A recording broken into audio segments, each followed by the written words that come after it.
কিছুই করতে পারিনি। গরমে খুবই কষ্ট হচ্ছিলো, ভালো লাগছিল না, কেমন অসহ্য ভাব লাগছিল। যেটুকুনি পেরেছি তোমাদের সাথে শেয়ার করেছি। তো সব সময় তো সব কিছু অত দেখানো যায় না। হ্যালো বন্ধুরা, সবাই কেমন আছো? আশা করি সবাই ভালো আছো। টাইটেল আর থাম্বনেল দেখে তোমরা হয়তো বুঝে গেছো আজকে ভিডিওর বিষয়বস্তু কি। তো আজকে যেহেতু বিয়ে বাড়িতে নেমন্তন্ন আছে, তাই সেমন কিছু রান্না করব না। আজকে করেছি আম দিয়ে মুসুর ডাল আর পটল চিংড়ি। এদিকে দেখো সন্ধ্যাবেলায় আমি চলে এসেছি উপরের ঘরে। দাদা উপরের ঘরটা খুব অন্ধকার, আগে লাইট জ্বালিয়ে নিই।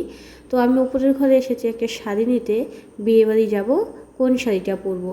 তো আমার যতই শাড়ি থাক না কেন, কোথায় যাওয়ার সময় আমার যেন মনে হয় আমার সেমন খুব একটা ভালো শাড়ি নেই। যাই হোক, একটা শাড়ি বেছে নিয়ে আমি নিচে গেলাম। নিচের ঘরে যেয়ে দেখি শাড়িটা কিন্তু একটু কুচকে কুচকে গেছে জায়গায়, সেই কারণে আমি একটু আয়রন করে নেবো। তো এই শাড়িটা নিয়ে একটা সুন্দর গল্প আছে, তোমাদের সাথে শেয়ার করছি।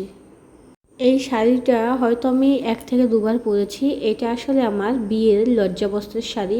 আমাদের বাঙালির বিয়ের একটা নিয়ম থাকে, সিঁদুরদানের পরে বউকে একটা শাড়ি দিয়ে মুখটা ঢেকে নিতে হয়। তো এটা আমার শ্বশুরবাড়ি থেকে পাঠিয়েছিল সেই শাড়িটাই, কিন্তু সিঁদুরদানের পরে এই শাড়িটা খুঁজে পাওয়া যায়নি। তখন নিয়ম অনুযায়ী আমাদের ওখান থেকেই একটা শাড়ি কিনে নিয়েছিল ওরা টাকা দিয়ে, সেইটা দিয়ে আমার লজ্জাবস্ত্র করা হয়েছে। তো দেখো, এদিকে কথা বলতে বলতে আমার শাড়িটা আয়রন হয়েই এসেছে। আর সেই সময় আসলো আমার শাশুড়ি মা, এসে আমাকে বললো, থাক এই শাড়িটা পরতে হবে না, আমার একটা শাড়ি পরে যাও। তো আমি বলেছিলাম না, পরবো না। তা উনি যখন বললো ওনার শাড়ি পরতে, তাহলে আমি আর না করলাম না। তো এই শাড়িটা পরে সাজুগুজু করে তারপর থেকে আবার তোমাদের সাথে ভিডিও শেয়ার করব। বন্ধুরা, এখন বাজে 9টা। তো এখন রেডি হচ্ছি, যাব বিয়ে বাড়ি। এই গরমে বিয়ে বাড়ি যেতে একদমই ইচ্ছা করছে না, কিন্তু তাও যেতে হবে। তো অন্যদিন তো রেডি হয়ে তারপরে তোমাদের সাথে কথা বলি। আজকে রেডি হতে হতে ব্লগটা শুরু করে দিলাম। কোন কানেরটা পরবো বুঝতে পারছি না। আগে এইটা পরে দেখি কেমন লাগে। এই কানেরটা কি ভালো লাগবে অক্সিডাইজের? আর আরেকটা আছে, দেখি ওইটা পরে কোনটা বেশি ভালো লাগে, নাকি এই কানেরটা পরবো বুঝতে পারছি না। এইটা কি ভালো লাগবে? মনে হচ্ছে এটাই ভালো লাগছে, তাই না? একটু বড় আছে, গলায় কিছু পরবো না গরমের মধ্যে। আর এই দেখো, দেবাংশীর বাবা ফুল এনে দিয়েছে। কোথাও গেলে ও কিন্তু আমার জন্য ফুল এনে দেয়।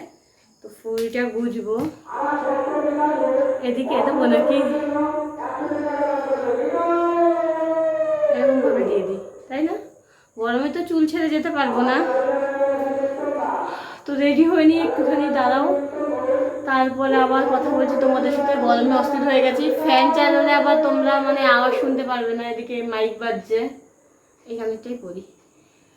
তো রেডি হয়ে নিই, তারপরে আবার আসছি তোমাদের সামনে। যেহেতু প্রচুর গরম পড়েছে, একটা অসহ্য গরম, তাই বেশি সাজবো না, গলায় কিচ্ছু পরবো না। গরমে কিন্তু আমি গলায় কিছু রাখতে পারি না, তাই একটা বড় কানের পরবো। এদিকে আমি দেখছিলাম কোন কানেরটা ভালো লাগে। শেষমেশ দেখলাম প্রথমে যেই বড় কানেরটা পরেছিলাম ওইটাই হয়তো ভালো লাগছে, তাই সেই কানেরটাই কিন্তু পরে নিলাম। দেখা যাচ্ছে না, দেখো সানিয়া আমার ফুল লাগিয়ে দিয়েছে, ফুলটা দেখাই যাচ্ছে না। ওই যে সানিয়া রেডি হচ্ছে। সানিয়া যাবে কি বলে, পোশাক খেতে। হ্যাঁ, পোশাক খেতে। আমি ফুল লাগাতে এসেছিলাম সানিয়ার কাছে, একা একা পাচ্ছিলাম না, তো ফুল দেখা যাচ্ছে না একদমই। একটু কানের নিচে, হ্যাঁ একটু সামনে, যাই হোক একটু সামনে আগিয়ে দে। না না, এবার ফুলটা দেখা যাচ্ছে।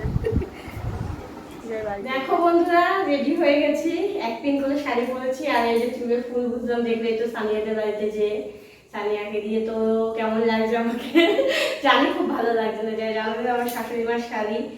আর কি বলতো, গরমে সাজতে ইচ্ছা করছে না একদমই। গরমে বিয়ে বাড়িতে আগের দিন যে আমি কষ্ট পেয়েছি, মানে ধারণার বাইরে। এটা একদম কাছে, তার জন্য যাচ্ছি। তো দেরি করে যাব, 9:30 বাজে, 10টার সময় যাবো। বউ দেখবো, খাবো দাবো, চলে আসবো। দেবাংশীকে দেবো না এই গরমের মধ্যে, কাকিমার কাছে দেবাংশীকে রেখে যাব। তোমাদের ওখানে যে আমি ভিডিও শেয়ার করব, যতটা পারবো দেখাতে চেষ্টা করব দেখানোর। বাই বাই, বিয়ে বাড়িতে যে আবার দেখা হবে। তো বেরিয়ে পড়েছি দেখো দেবাংশীর বাবাকে নিয়ে। বিয়ে বাড়ি কিন্তু খুব কাছে, বেশি দূরে না। তো আমরা একটু ঘুরে ঘুরেই যাচ্ছিলাম। আর ওদিকে গিয়ে দেখি আমার শ্বশুরমশাই ফুচকা খাচ্ছে আর শাশুড়ি খাচ্ছে কফি। তো আমাকে সেই শাড়ি পরার দেখে শাশুড়ি মা কিন্তু অনেকটাই খুশি হয়েছে। এদিকে দেবাংশীর বাবা বলছে এইবারেরই মেয়ের বিয়ে হয়েছিল, এইখানে প্যান্ডেল হয়েছিল, তোমার মনে আছে? তো আমার মনে ছিল। এরপরে দেখো গরমের জন্য একটু শরবত নিয়ে শরবত খাচ্ছিলাম, ফুচকা কফি কোনোটাই আমি খাইনি। এরপরে গেলাম নতুন বউ দেখতে। তো আমি যখন গেলাম তখন একটু ফাঁকা ছিল। আমি যখন ভিডিওটা করা স্টার্ট করলাম সেই সময় কিন্তু কন্যাযাত্রী চলে এসেছে আর অনেকটাই ভিড় হয়ে গেছে। আর নতুন বর বউ কিন্তু অনেকটাই ব্যস্ত ছিল, সেই কারণে আমি এখানের থেকে দূর থেকে একটু ভিডিও করেছি, আমি সামনেও যাইনি, কোনো ছবিও তুলিনি। এই কোনো বিয়েবাড়িতে এসে হয়তো আমি কোনো ভিডিও করলাম না সেইভাবে, বা ছবিও তুলিনি।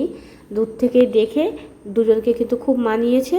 তারপরে ওখানে আমি কিছুক্ষণ একটু বসলাম। তারপর দেবাংশীর বাবা আসলো, ওর সাথে একটু ছবি তুলতে গেলাম, তো ও ফোনে ব্যস্ত হয়ে গেল, সেই কারণে কিন্তু আমি আর কোনো ছবিই তুললাম না।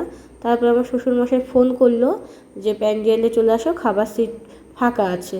তো আমরা চলে গেলাম প্যান্ডেলে খাবার জন্য। আর এদিকে দেখো এসেই তোমাদের মেনু কার্ডটা একটু দেখিয়ে দিলাম। তো এটা কিন্তু আমাদের একটা রিলেটিভের বিয়ে, মানে আমার শ্বশুরের আত্মীয় হয়, কেমন আত্মীয় হয় আমি ঠিক বলতে পারবো না, আমার হাজব্যান্ডকে জিজ্ঞেস করলাম সেও বলতে পারলো না। এখানে কিন্তু আমাদের বাদবাকি সব রিলেটিভরা এসেছিলো, কিন্তু আমি তাদের সঙ্গে কোনো ভিডিও করিনি, আমার ভালোই লাগছিলো না, আমার কেন কি জানি মুডটা একটু অফ ছিল। যাই হোক, দেখো আজকে রান্নাবান্না মানে তোমাদের তো মেনু তো দেখালাম, খাবারগুলো দেখালাম, খেতে কিন্তু দারুণ হয়েছিল, অসাধারণ, আমার তো খুব ভালো লেগেছে। এ খাওয়া দাওয়ার পরে দেবাংশীর বাবা কিন্তু একটু ডান্স করেছিল।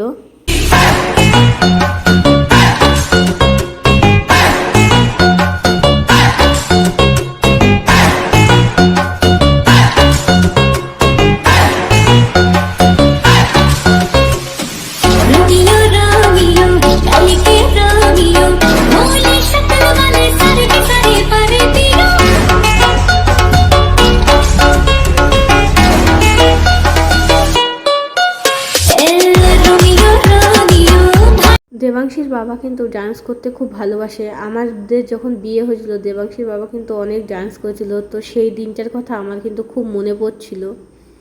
দেখো বন্ধুরা, চলে এসেছি বাড়িতে, গরমে পুরো ঘেমে অস্থির। আজকে সব কিছু কিন্তু তোমাদের সাথে শেয়ার করতে পারিনি, কারণ গরমে খুব কষ্ট হচ্ছিল, বিরক্তও লাগছিল, ভালো লাগছিল না ভিডিও করতে। তাও কিছু কিছু জায়গায় তুলেছি তোমাদের দেখানোর জন্য। তো যদি ভিডিওটা ভালো লেগে থাকে অবশ্যই একটা লাইক দিও আর একটা কমেন্ট করে দিও। আর আমার চ্যানেলে নতুন হয়ে থাকলে চ্যানেলটাকে সাবস্ক্রাইব করে দিও।